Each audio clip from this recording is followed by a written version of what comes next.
Hello and welcome to the BuiltOnAir podcast.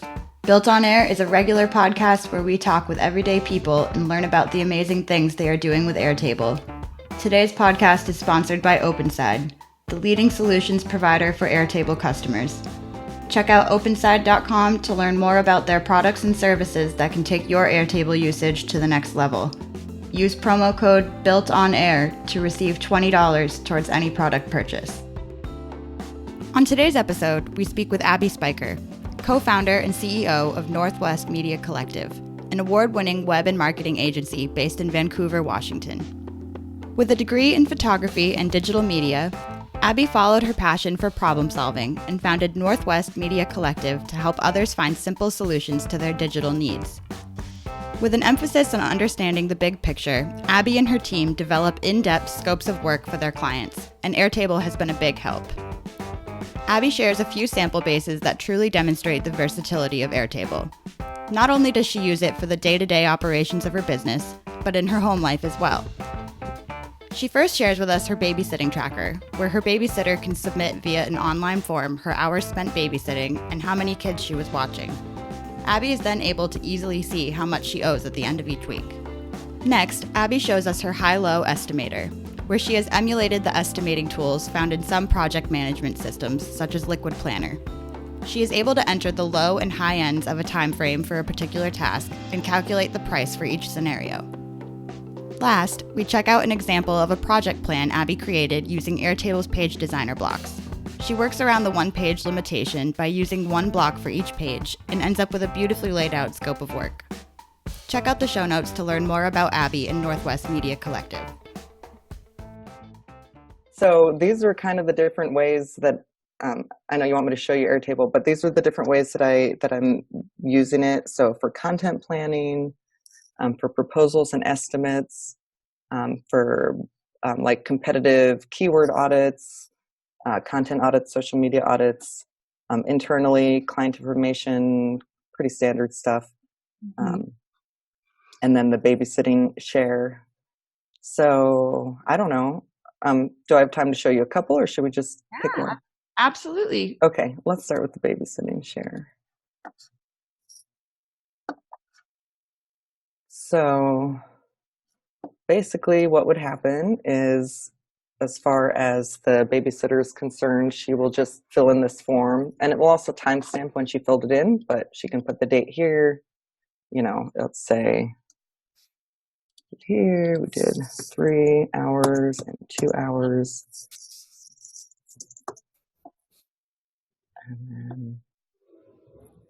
And that's it. That's all she has to do. Then on the back end, we go to full view. You can see this is kind of logging lots of things. So we've got, you know, the number of hours with 1 to 2 kids, 3 to 4 kids, the timestamp, and then it's calculating how much she should get for the 2 kids and how much for the 4 kids, and then it's adding that up, $52. And then I changed it to my friend. I don't know why I was getting this ready, but I thought it was maybe more relatable. But basically, this would be how much my sister would owe me for her kids. And so, you know, it's doing the formula. So she was giving an extra, you know, $6 per hour there. And then when I go to pay the babysitter, I would just come in here and the date. And I can just come in here. This was a cool thing. So what I found is the more time logs I had, the more difficult it got to choose which ones I was needing to add. So this is set to limit record just to the unpaid hours only. And so if we come back over here, we've got unpaid hours. And that's filtering where the date the babysitter was paid is empty. So if there's no date, they haven't been paid. So then I can come in here, and normally I would just pay any unpaid hours.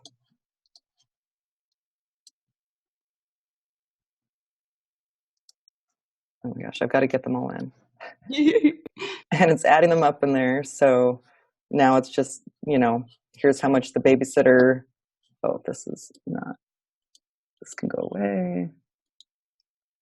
So now I know I got to pay her $380. I just click on Venmo, send her $380, and just because I could. I uploaded like a screenshot of the Venmo payment.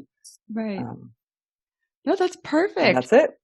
Super creative. And I love the limiting it to a view thing. I'm so happy that they came out with that. That's been super helpful. And you definitely did it in a very creative way. I really like it.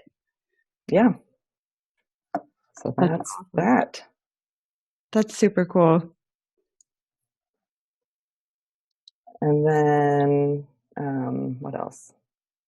So the thing that I would say I'm really happy with and that I've used it the most for is my low-high estimator, I call it, because when let's say about 10 years ago, I was working with someone and he introduced me to Liquid Planner. I don't know if you're familiar with that, but it's like $100 a month per user, or maybe it's 50, but it's very expensive.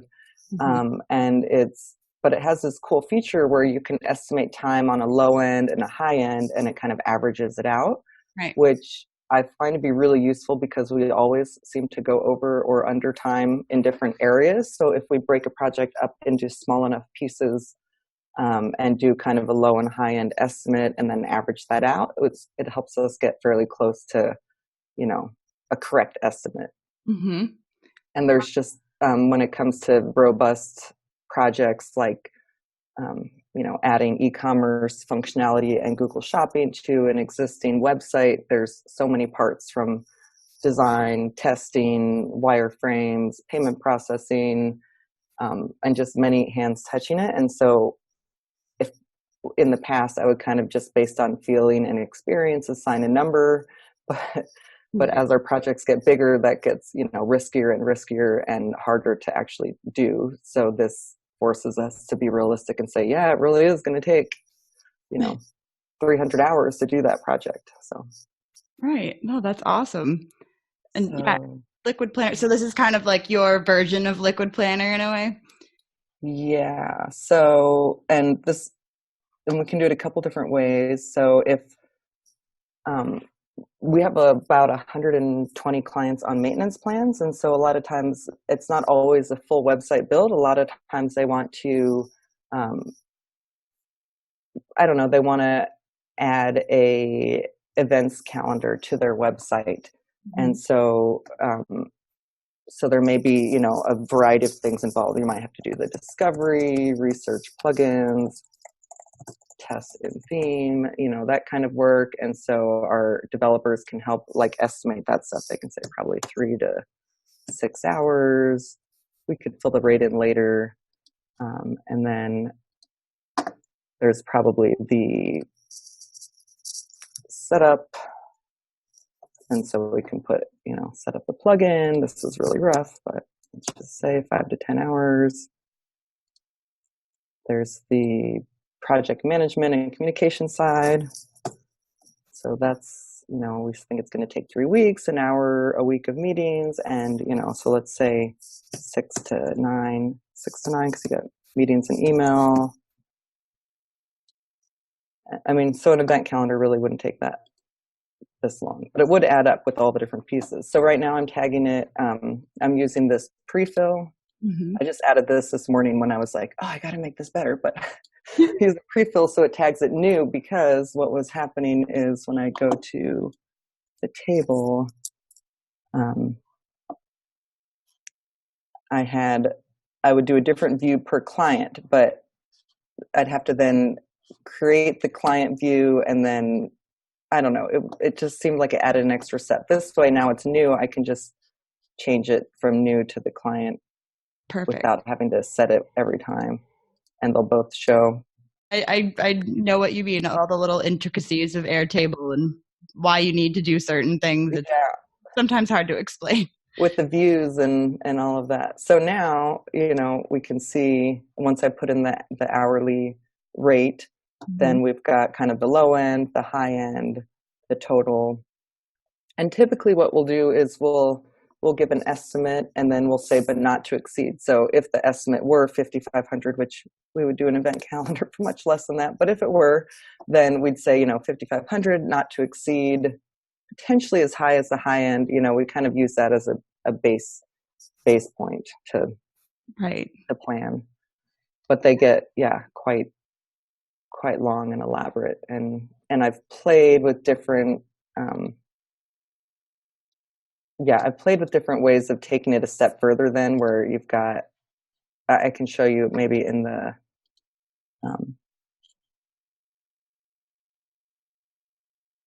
where is that? It's going to show you in the scope of work document, but I don't know.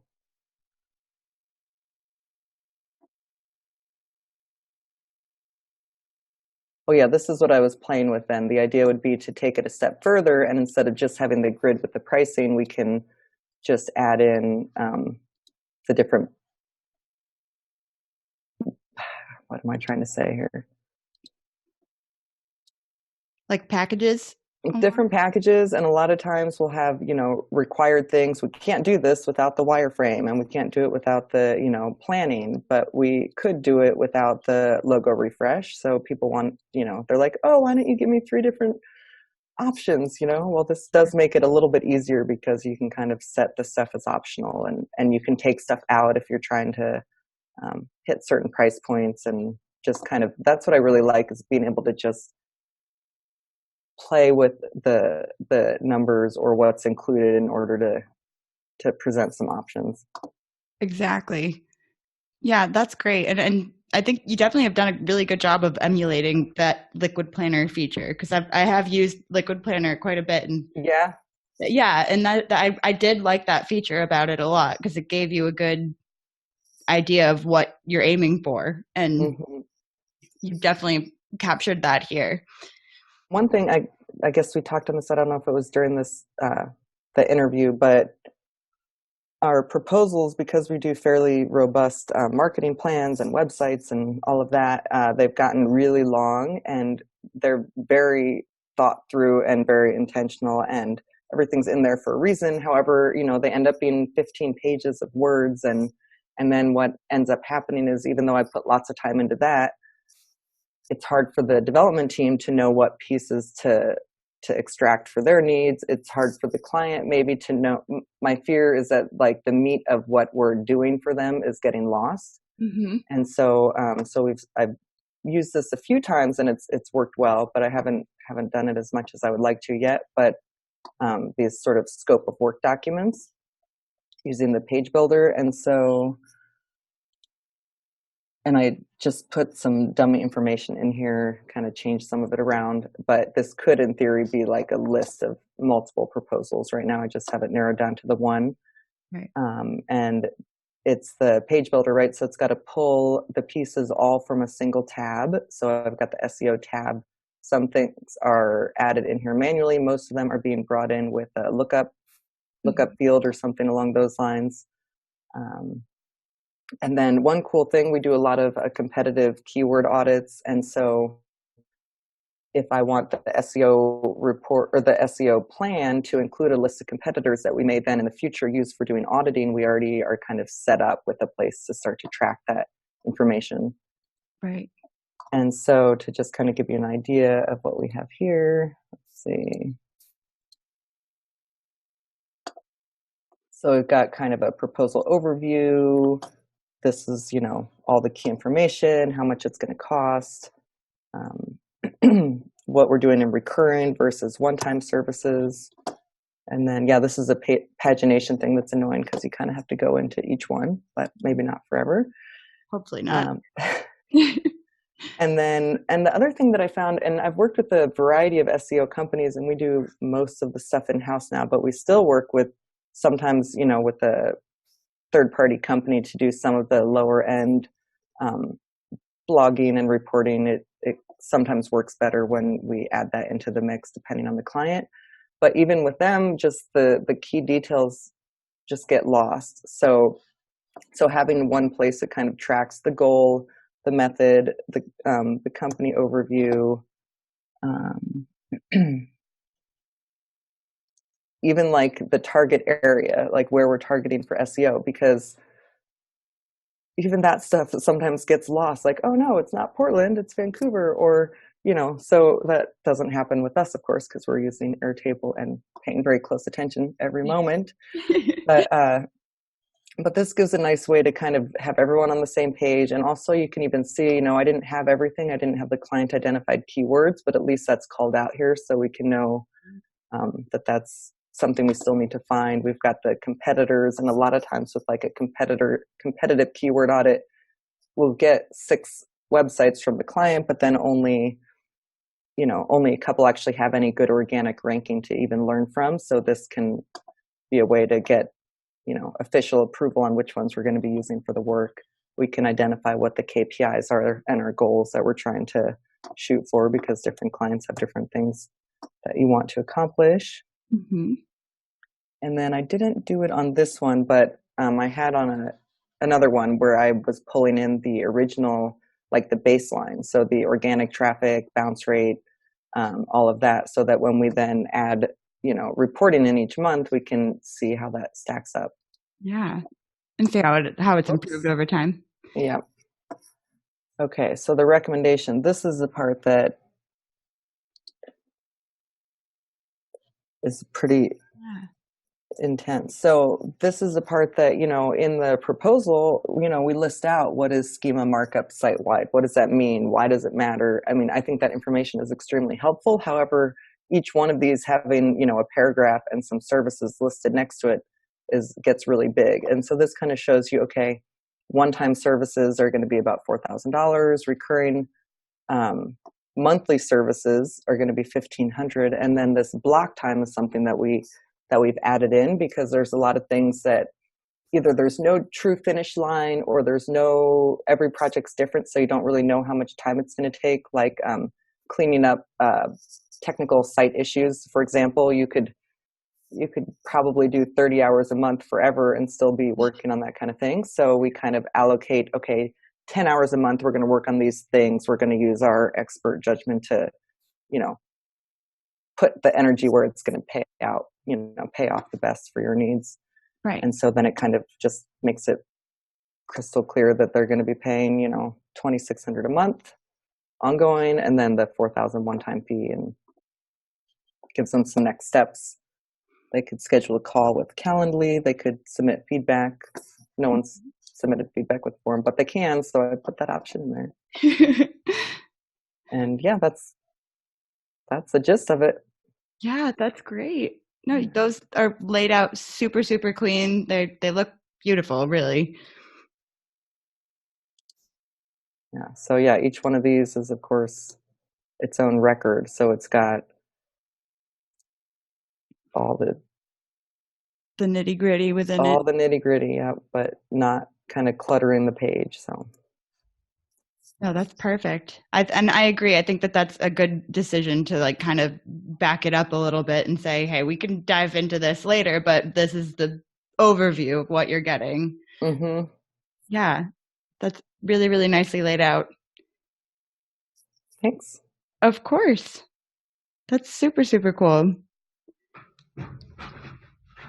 Right. Well, thank you so, so much for sharing that with us and for taking the time to talk with me today. Happy to chat. Yeah, I'd love to learn more about what you're doing too, but I guess that's not the purpose of the podcast. Oh my gosh. No, I'd love to chat more with you about it for sure. And yeah, no, it was great talking to you. Thank you so much for your time. Yeah, thank you, Allie. And where can our listeners go to learn more about Northwest Media Collective? You can go to our website, northwestmediacollective.com. Excellent. All right, and we'll include that in the show notes as well. Okay, great. Thanks. I appreciate the backlink. Of course. Yes, absolutely. Thank you, Abby. Have a great rest of the day. Thank you.